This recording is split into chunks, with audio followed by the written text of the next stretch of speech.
अस्सलामुअलैकुम स्टूडेंट्स आज हम नाइन्थ के मैथ साइंस ग्रुप के मैथ को हम शुरू कर रहे हैं। तो देखें इसकी आज हम पहली एक्सरसाइज शुरू करने लगे हैं, तो जो कि मैट्रिसेस इस चैप्टर का नाम है। तो ये चैप्टर जो है इंतहाई आसान चैप्टर है, तो तलबा बड़ी आसानी से इसको जो ना पिक कर लेते हैं। तो आइए वीडियो शुरू करते हैं, लेकिन वीडियो शुरू करने से पहले मैं आपको कहूँगा कि चैनल को लाइक और सब्सक्राइब करना ना भूलें। तो आइए हम स्टार्ट करते हैं। पहली एक्सरसाइज है 1.1 एक्सरसाइज, जिसमें एक्सरसाइज 1.1 तो क्वेश्चन ये है, find the order of the following matrices. हमने ऑर्डर फाइंड करना है, फाइंड द ऑर्डर। क्वेश्चन ये है, find the order of following matrices. तो हमने ऑर्डर फाइंड करना है। देखिए स्टूडेंट्स, मैं आपको पहले बताऊं कि अगर हमारे पास ये एक ए मैट्रिक्स है 2 3 -5 और 6। देखिए मैंने एक्सरसाइज स्टार्ट कर दी, लेकिन मैट्रिक्स के बारे में मैं आपको बताऊं कि जो मैट्रिक्स होता है, ये जो दो ब्रैकेट्स के अंदर जो एलिमेंट्स हैं 2 3 -5 6, ठीक है, ये काउंटिंग के नंबर हैं, ठीक है जी। ये जितने एलिमेंट्स हैं, इन दो ब्रैकेट्स के दरमियान एलिमेंट्स जो होता है, इसको कहते हैं हम मैट्रिक्स सिंगुलर फॉर्म मैट्रिक्स, और ज़्यादा हों यानी जैसे 2 और 2 से ज़्यादा हो तो इसको हम मैट्रिसेस कहते हैं। तो ये एक मैट्रिक्स है, ठीक है। अब इसमें हमने ऑर्डर फाइंड करना है। देखिए ऑर्डर फाइंड करने के लिए अगर हम इस मैट्रिक्स को अगर इस अंदाज में देखें, जैसे एक हॉरिजेंटल लाइन, जैसे हमारी कॉपी की या बुक की लाइंस होती हैं, ऐसी लाइन जिनको हम हॉरिजेंटल लाइन कहते हैं, तो ऐसी लाइन होती हैं, इनको हम रोज कहते हैं, सिंगुलर रो और ये भी रो। तो इस तरह एक रो और ये 2 रो, यानी इस मैट्रिक्स के अंदर 2 रो हो गए, ठीक है। और इसी तरह अगर हम इसको ऊपर से ऐसे नीचे की तरफ देखें, जैसे ये और ये, तो अब ये ऊपर से नीचे को देखने को हम कॉलम कहते हैं, कॉलम, ठीक है। तो हमने यहाँ पे ऑर्डर फाइंड करना है मैट्रिक्स का ऑर्डर, तो उसके लिए हमें रोज और कॉलम की तादाद लिखनी है। मतलब कि हम क्वेश्चन का इसका आंसर यूँ लिखेंगे कि सबसे पहले हम लिखेंगे रोज। इसमें रोज कितनी है, देखिए अगर हम देखें इस अंदाज में 1 और 2 रोज। कॉलम देखिए अगर, तो कॉलम जो है वो ऊपर से नीचे वर्टिकल लाइंस में देखें तो ये भी 2 बनते हैं। इस तरह अगर हम ऑर्डर ऑफ मैट्रिक्स यानी इस मैट्रिक्स का अगर हम ऑर्डर फाइंड करना चाहें तो पहले रोज लिखेंगे, रोज बाय कॉलम, यानी 2 रोज 2 कॉलम्स। तो इस तरह 2 बाय 2 जो है ये इस क्वेश्चन का ऑर्डर कहलाएगा, यानी 2 बाय 2। आइए इसका बी पार्ट देखते हैं। अगर बी पार्ट को देखा जाए तो उसमें इस तरह एलिमेंट दिए हुए 2 0 3 5। तो इसमें भी सबसे पहले आप रोज मालूम करेंगे, फिर कॉलम मालूम करेंगे, ठीक है जी। कॉलम्स के बाद आप इसका ऑर्डर लिखेंगे, ठीक है जी। तो अगर इसको देखा जाए तो इसमें रोज 1 और 2 रोज। कॉलम देखा जाए तो वर्टिकल लाइंस में ऊपर से नीचे, column also 2, then order is 2 by 2। तो ऑर्डर जो है ये 2 बाय 2 निकल आए। इसी तरह नेक्स्ट सी पार्ट है हमारे पास 2 4। अगर 2 4 को देखें तो इसमें सबसे पहले हम रोज देखते हैं, देन कॉलम्स देखेंगे, एंड फिर हम इसका ऑर्डर लिखेंगे। तो रोज अगर देखें तो अगर इस तरह हॉरिजॉन्टल लाइन देखें तो जस्ट एक बार लेंगे, इसका मतलब कि रो 1, कॉलम अगर हम ऊपर से वर्टिकल लाइन में देखें तो 2, कॉलम 2। तो इस तरह ऑर्डर जो है वो बन जाएगा 1 बाय 2, ये इसका ऑर्डर बन गया। इसी तरह नेक्स्ट डी पार्ट देखते हैं। डी पार्ट को अगर देखें तो वो है हमारे पास 4 0 6। तो तो अब इसमें देखिए, अगर इसमें भी सबसे पहले वही रोज, देन कॉलम्स, फिर हम इसका ऑर्डर लिखेंगे। तो रोज देखें तो अगर इसको हॉरिजॉन्टल लाइन देखें तो 1 2 एंड 3, यानी रोज जो है वो हो गई 3 रोज हो गई इसकी। और कॉलम देखा जाए तो वर्टिकल फॉर्म में जस्ट एक कॉलम है तो 1 कॉलम, तो इस तरह ऑर्डर जो है वो कहलाएगा 3/1। तो इस क्वेश्चन का यानी डी वाले पार्ट का ऑर्डर जो है वो 3/1 हासिल हुआ। ठीक है, इससे आगे हम चलते हैं।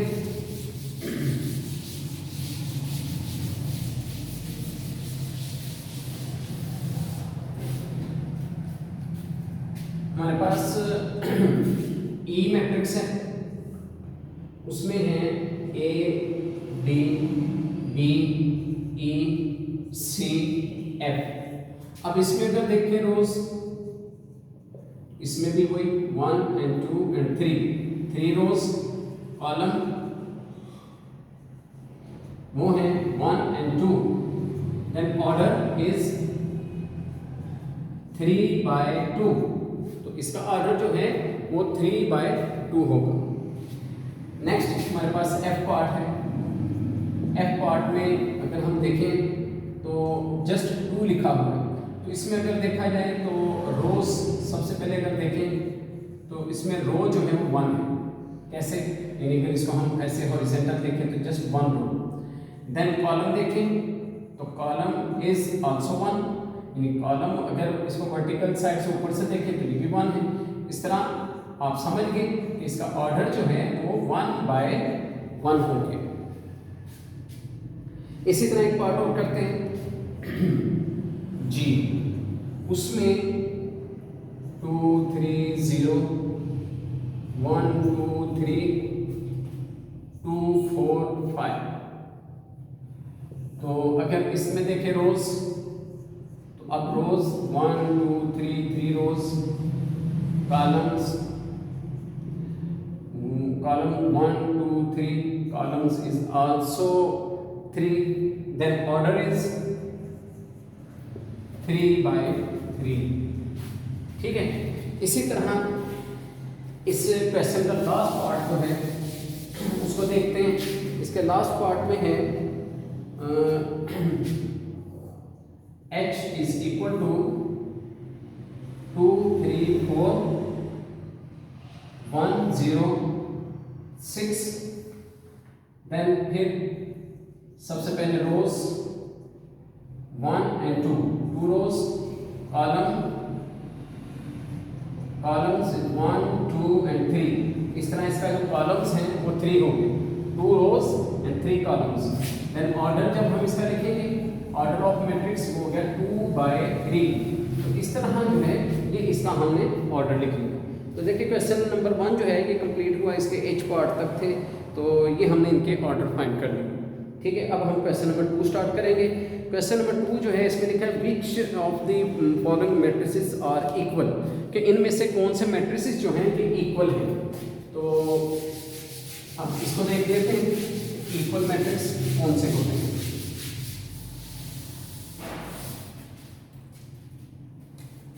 राइट,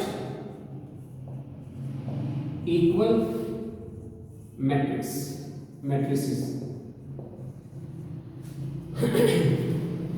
तो अब इसमें अगर आप इसके लिए अगर आप बुक ओपन रखें सामने ज़रा इजी हो जाएगा कि इसमें आपके पास A B C D E F G H I J, ये हमारे पास जो है ना इसमें J तक जो है मैट्रिसेस दी हैं। अब हमने इसमें से देखने हैं कि इक्वल मैट्रिसेस कौन से हैं।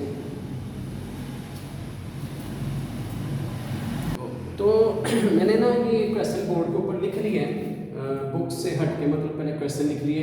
तो अब ये देखिए, ये हमारे पास A matrix, B matrix, C D और फिर E F G H और I J, ये मैट्रिसेस दिए हुए हैं।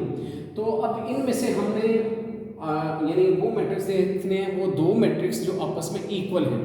जैसे सबसे पहले हम A मैट्रिक्स को अगर देखें तो इसमें 3 है, इसका ऑर्डर 1/1 बनता है, यानी 1 रो 1 कॉलम।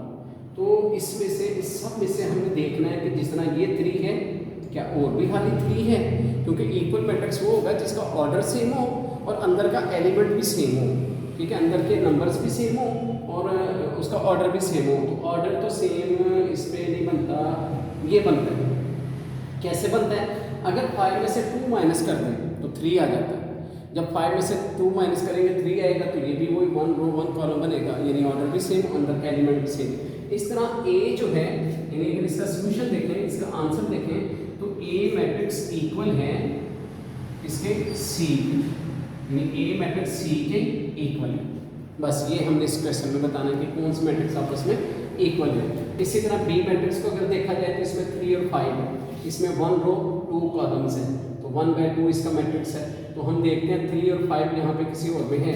अगर ये देखें तो ये 5 और 3 है, ये सेम नहीं है, क्योंकि इसमें पहला एलिमेंट 3 है, इसका पहला एलिमेंट 5 है, ये नहीं है। और देख लेते हैं, हाँ ये नज़र आ रहा है, ये पहला एलिमेंट 3 है, दूसरा अगर एलिमेंट 3 और 2 को प्लस करें तो ये भी 5 बन जाता है, 3 5, ये भी 3 5 बन गया। तो इसका मतलब कि ये बी मैट्रिक्स जो है वो आई के इक्वल है। इसका आंसर जो है वो कहलाएगा B is equal to I, B is equal to I matrix, ठीक है जी। देन डी मैट्रिक्स हमारे पास 5 3 है, हम चेक करेंगे कि 5 3 है, तो इसमें हमें 5 3 जो है कहीं भी नहीं करे, इसका मतलब डी जो है ये किसी मैट्रिक्स के इक्वल नहीं है, ठीक है। उसके बाद ई मैट्रिक्स पे चलते हैं, यहाँ पे है 4 0 6 2, यानी 2 रोज और 2 कॉलम्स। तो अगर इसको हम देखें 2 रोज 2 कॉलम्स इसमें, तो अगर देखा जाए तो पहला एलिमेंट इसका भी 4 है, इसका भी 4 है, इसका भी 0 है, इसका भी 0 है, 6 भी है, इसका भी 6 है, ये 2 है, इसमें भी 2 है। तो इसका मतलब ई मैट्रिक्स जो है ये एच मैट्रिक्स के इक्वल है, ई मैट्रिक्स इक्वल एच मैट्रिक्स, ठीक है। एंड देन अगर हम जे वाले को भी देख लें तो ये भी 2 + 2 4, 2 - 2 0, 2 + 4 6, 2 + 0 2। तो ये एलिमेंट ये भी 2/2 का मैट्रिक्स है, लेकिन ये भी ई एच के इक्वल है। इसका मतलब ये ई एच और फिर ये जो जे है, ये तीनों मैट्रिक्स आपस में इक्वल है, ठीक है जी। और लास्ट वन जो है वो है यहाँ पे 2 6, एफ वाला जो मैट्रिक्स है ये है 2 6। तो हम देखेंगे कि इसमें अगर बिल्कुल साथ इसका जी वाला देखो तो 3 में से 1 माइनस करें तो ये 2 है, 3 + 3 ये 6 है, तो ये भी 2 और 6 बनता है, ये भी 2 6 बनता है। इस तरह f इक्वल है g के, तो f इक्वल g। तो इस तरह जो है ये क्वेश्चन नंबर 2 जो है ये आपका कंप्लीट हो गया। इसमें जस्ट इक्वल मैट्रिक्स बताने थे, तो ये जो है ये सारे इक्वल मैट्रिक्स हमारे आ गए, ठीक है।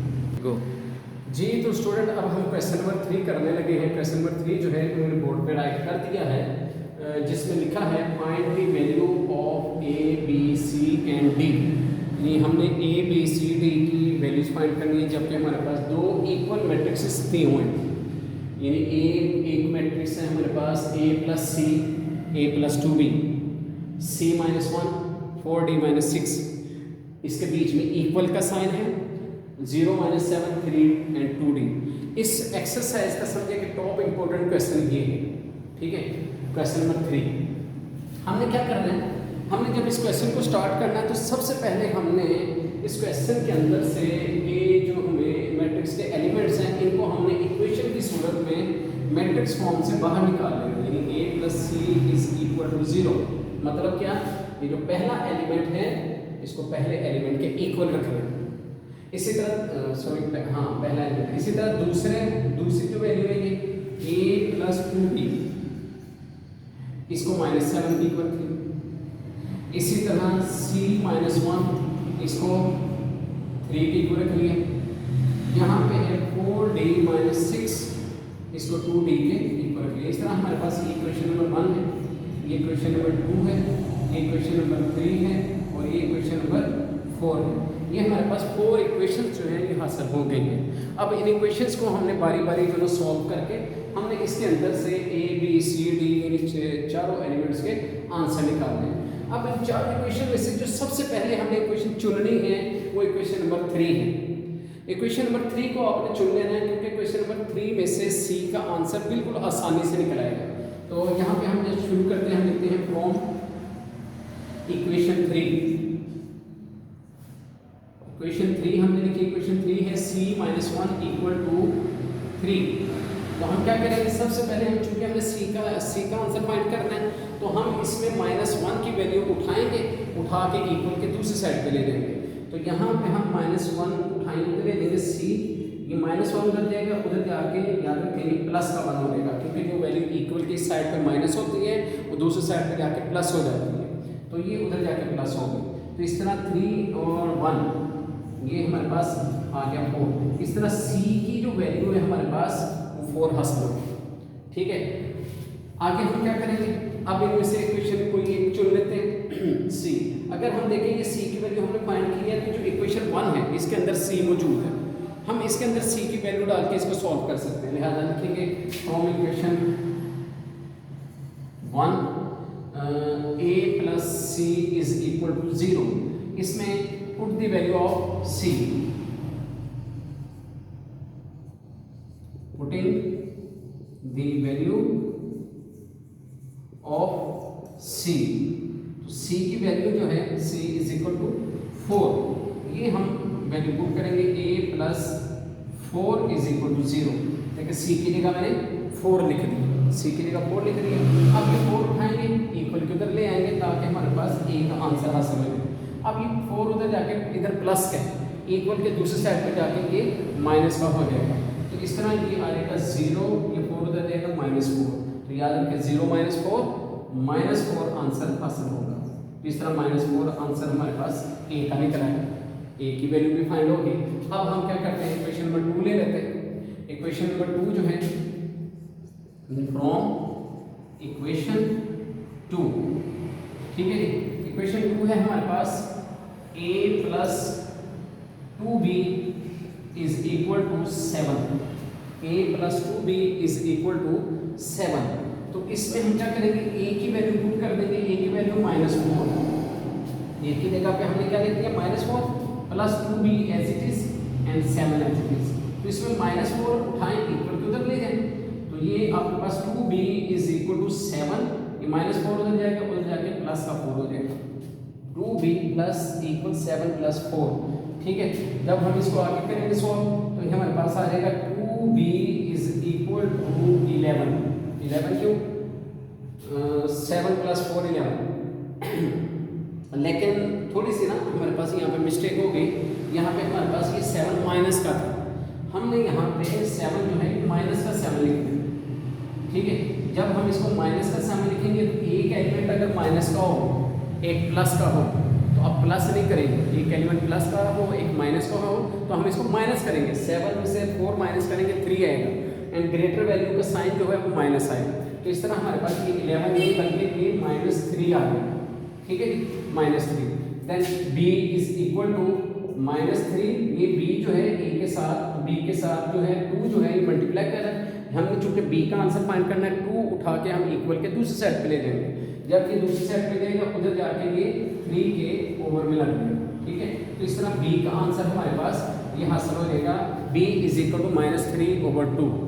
ठीक है, और लास्ट जो है इन पे हमने d की वैल्यू फाइंड करनी है फ्रॉम इक्वेशन 4। फ्रॉम इक्वेशन 4 तो वो है हमारे पास 4d - 6 = 2d। ये हमारे पास इक्वेशन है। देखिए इसमें इस इक्वेशन में अगर देखें तो हमारे पास d की वैल्यू दोनों साइडों पे है और एक वैल्यू -6 है। हम d की वैल्यूज दोनों एक साइड पे कर देंगे, यानी 4d तो इक्वल के उस साइड पे 2d जो है वो उठा के जब हम इधर लाएंगे इधर आके -2d हो जाएगा, तो ये -2d हो गया। और ये -6 जो है जब ये इक्वल के दूसरी साइड पे जाएगा तो ये उधर जाके हमारे पास +6 हो जाएगा। ठीक है, तो इस तरह अब ये दो वैल्यूज आपस में माइनस हो रही हैं। ठीक है, 4d - 2d तो ये 2d जाते हैं = 6। क्योंकि हमने d की वैल्यू फाइंड करनी है, इसके साथ जो 2 है, जैसे पीछे वाले क्वेश्चन में d के साथ 2 था, उधर जाके 3 के ओर में लग गया। इसी तरह d का हमने आंसर निकालना है तो ये भी 2 उधर जाके 6 के ओवर में लग गया। अब 2 का टेबल पड़े 6 आ जाए तो 2 1 * 2 2 3 * 6, तो इस तरह d = 3। इस तरह इस क्वेश्चन के a b c d जो हमने वैल्यूज फाइंड करनी थी, सारी वैल्यूज इसकी फाइन होगी। ठीक है, इस तरह ये क्वेश्चन जो है ये आपका मुकम्मल हो गया, बल्कि ये एक्सरसाइज भी आपकी मुकम्मल हो गई।